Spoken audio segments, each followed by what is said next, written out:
Hello and welcome to An Idol Called Food. I'm your host, JT Tapias, and in today's episode, we're going to be speaking about what is required for weight loss to be sustainable. But before we go on, I would like to let you know that this episode is sponsored by EYBPlantFuel.com, supplements that make a significant difference in your life and allow you to show up as the best version of yourself. Go to EYBPlantFuel.com, pick up your supplements today, and get your journey started. Without further ado, let's jump right into it. Today's subject is a subject that has taken me almost 2 decades to really figure out how people can lose weight, more importantly, how they can actually sustain it for a lifetime. The vast majority of programs, as you already know, are great sprint strategies. People get started, they lose some upfront weight. Most of it, to be honest with you, is your body flushing water out. So those first 10, 15 pounds are oftentimes just water retention. And then people get really excited and they think they're making progress.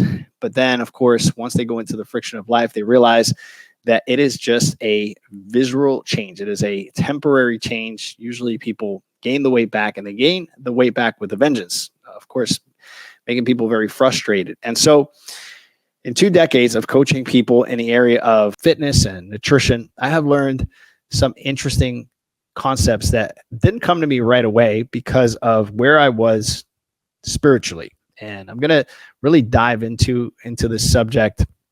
The title today is Weight Loss is a Heart Change. It requires a heart change. I've told this story many times, but I'll repeat it once again. When I was 23 years old, my life radically changed. I went from being a professional athlete to basically life having to be reinvented. I had to start all over again and reinvent my life. I came back to the States. I opened up a small gym in Tampa, Florida, a very small gym. And it was interesting because everyone that walked through the door literally said the same thing. Hey, I've lost weight. I've gained it back. I've gotten in shape. I've gotten out of shape. This has been a struggle all my life. I've been a yo-yo dieter. I'm pretty much sick and tired of being sick and tired. And that sort of rhetoric got to me. And I just started to think through what weight loss really meant and how people could actually sustain it. The first thing that I came up with, and I knew very shortly after I started my fitness career, was that 90% of your results come through proper nutrition. I knew that it wasn't about the intense workouts. I knew it wasn't about lifting heavier or a specific technique. But more importantly, I understood early on that getting in shape, losing weight, and keeping it off required nutrition, proper nutrition. And more importantly, I had to teach people, I had to mentor people on how to actually sustain it so that it could become a lifestyle. And so I started to dig in to all the different aspects of nutrition that were out there, all the fad diets, keto, Atkins, South Beach, Whole30, macro counting, calorie counting, point counting, intermittent fasting, all the different philosophies that were out there. And I noticed that the vast majority of those philosophies were built around rules, guidelines. And of course, we need those guidelines, but I quickly understood that it wasn't a knowledge gap that people had. Most people that I spoke with were pretty knowledgeable and pretty well versed in the area of nutrition. And so then if they had the knowledge and they had all these programs that were at their fingertips, like we live in America, so the books and the gurus and the programs are very accessible. So then the question is, why is this the country that struggles the most when it comes to weight loss, more importantly, sustaining the weight loss? And I got people great results within 60 to 90 days. People were losing weight, getting in shape, learning very practical, easy things. But it was always interesting because they really never got rid of the cravings, the dependencies for food, especially when there was adversity or friction in their lives. They would always resort back to eating the things that they didn't want to eat, right? Something would happen, their life would melt down, and next thing you know, they were grabbing the bag of chips, they were grabbing the wine. They were basically looking for a dopamine hit. And it was always interesting to me that if it wasn't the drugs, the alcohol, it was always the food, the innocent drug that they would reach for. And I started down this quest of trying to figure out a lot of things for myself. At the time, I had some dependencies myself that I didn't even know about. They were very stealth, very much like most dependencies are.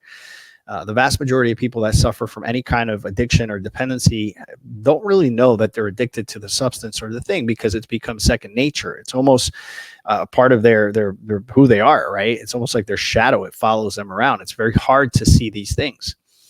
And so I went through my journey of being addicted to substances, and it was very hurtful. I came to a point where I got physically ill. I ended up at the hospital with an atrial fibrillation, A-flutter, based on my lifestyle. That really rocked my world, because my body was my sort of my security comfort blanket, right?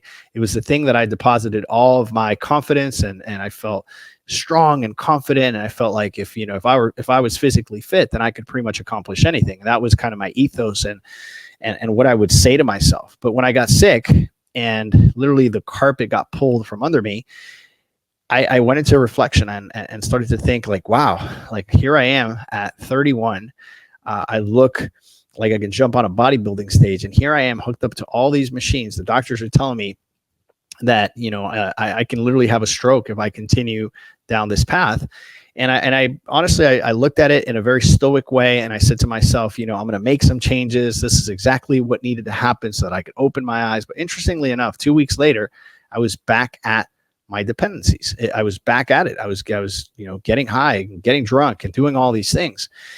And so I came finally to the conclusion that my discipline and my efforts and knowing what to do wasn't enough. And this led me down a spiritual journey, and where I became a Christian. And with that came a lot of interesting, painful ideas that I had never even considered. I finally came to the conclusion that all the rules, guidelines that I had in my life couldn't keep me safe and couldn't actually give me the happiness and the joy that I was seeking. And that I was looking for these sort of joys and thrill seeking through substances that were just altering my system. Right. I was constantly looking for the next jolt, the next thing that would give me a dopamine hit. And I was finding these things in alcohol and drugs and in dating and all these different things. But none of those things filled me. They actually made me feel worse. The more I did them, the worse I would feel. And the worse and the less they would have an effect on me. And so as I'm digging in these first 2 years of desert time, and God is really, really speaking to my heart and showing me that a lot of the things that I was trying to numb were childhood traumas, and that I was trying to fill a void that only He could fill. I started to understand what my clients were dealing with. A lot of them were talking about, being obese all their lives and being addicted to food and being 50, 100, 200 pounds overweight as a byproduct of those addictions.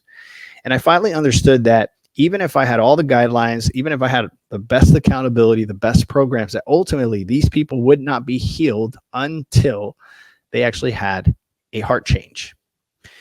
So if you're on the other side of this and you're watching this and you're listening and you've struggled with losing weight, keeping it off, you recognize that you're addicted to food, or maybe as I'm saying these things, you're starting to resonate with some of your own challenges, and finally understanding that there is a dependency, that there is an addiction to food, and you've struggled there.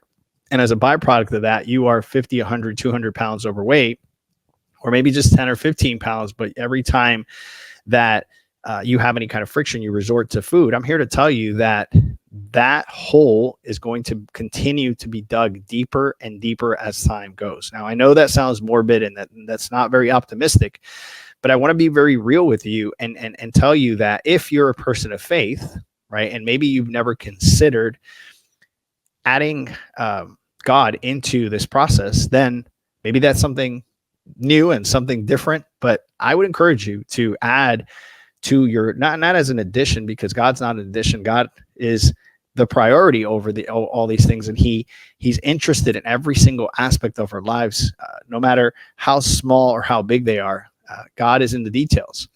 And if you've never considered praying about these things, if you've never considered asking God to remove some of these dependencies, to make you very aware of your dependencies so that you can finally do something about it, I'm here to encourage you and say that it wasn't until I came to the understanding that I was addicted, and that the only thing that would fill my heart and bring joy and sustainability and an abundant life was God. Until I came to that conclusion, I wasn't able to overcome my dependencies. More importantly, I wasn't able to truly get healed. I needed a heart change, and that heart change was provided by my Lord and Savior. And I'm here to say that if you're watching this, I don't believe it's a coincidence. I believe it's a God incidence. And the invitation and the encouragement is to bring God alongside your weight loss journey.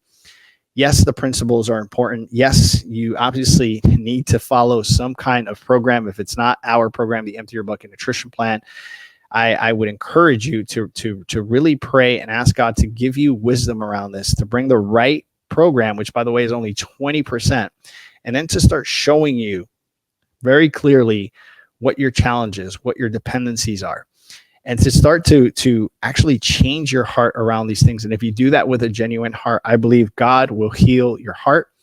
And if God heals your heart, he gives you a new heart. He gives you a new nature. Those dependencies and those things, those affections that you have for these things will slowly but surely go away. And you'll be able to sustain your weight loss. You'll be healthy. You'll be joyful.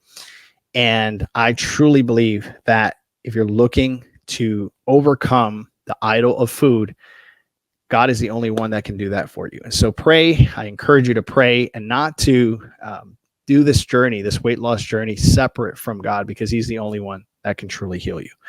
I hope you enjoyed this podcast episode titled Weight Loss is a Heart Change. In other words, we require a heart change in order for us to have sustainability in all aspects of our lives, including losing weight and keeping it off. My name is JT Tapias with An Idol Called Food. I hope you enjoyed this episode. Talk to you guys soon. Ciao, ciao.